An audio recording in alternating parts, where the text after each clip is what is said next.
And man, do I love when Russell Westbrook is in the news. Well, we know that Russell Westbrook doesn't have an NBA team right now. And a lot of people are like, oh, he's a Hall of Famer. I don't understand why he's not on the team right now and blah, blah, blah. And I'm like, there's a guy that used to sit in a seat that was just like this. There's the seat over there, and there was a desk, glasses, and hat. He's a lot fatter than he is now, right? He said that if Russell Westbrook isn't careful, Russell Westbrook will be out of the league in 3 years. Or was it 4 years? It might have been 4 years.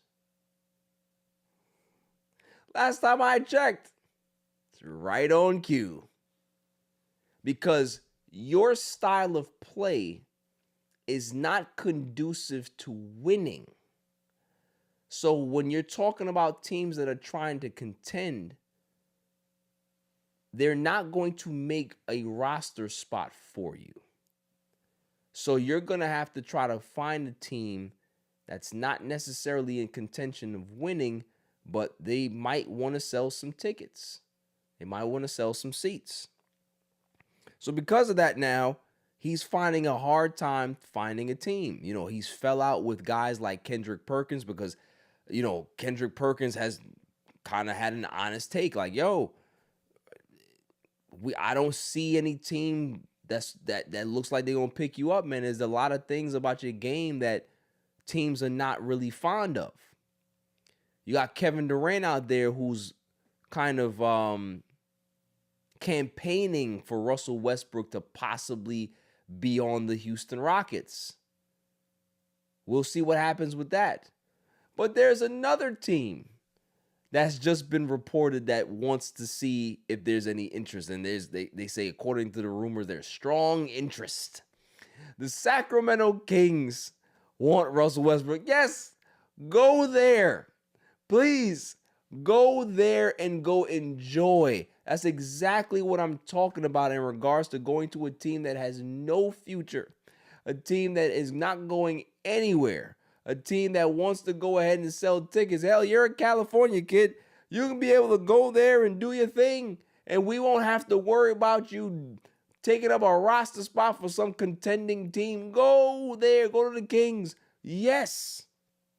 Go there so I can be able to sit here and talk about your game. Whether you're successful or not, I'm going to talk about it.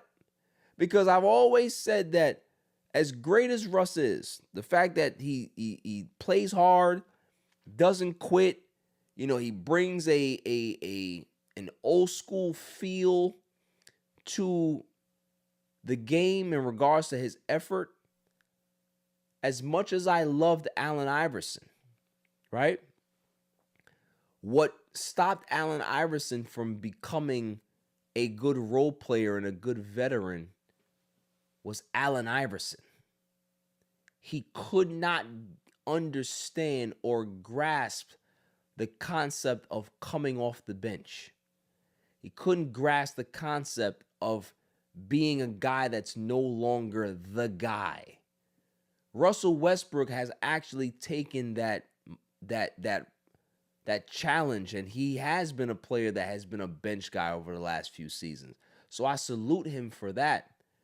But it's still very draining to have a Russell Westbrook on your team because he needs the ball in his hands all the time. His game is not it's not predicated on being a spot-up shooter. So because of that, you have to put him in advantageous situations that's going to make him succeed. And a lot of teams don't care for that. They want to just have their sets, do what they do, and you gotta get in where you fit in. So we'll see what happens with the Kings, but if he goes on the Kings, man, that's gonna be a rough season. Rough season. And I might end up having some sympathy for Russ. I'm telling you, I don't really have it, but I might end up having some sympathy for Russ because it's like, man, you really down bad. But hey, shouts to him. Moving on.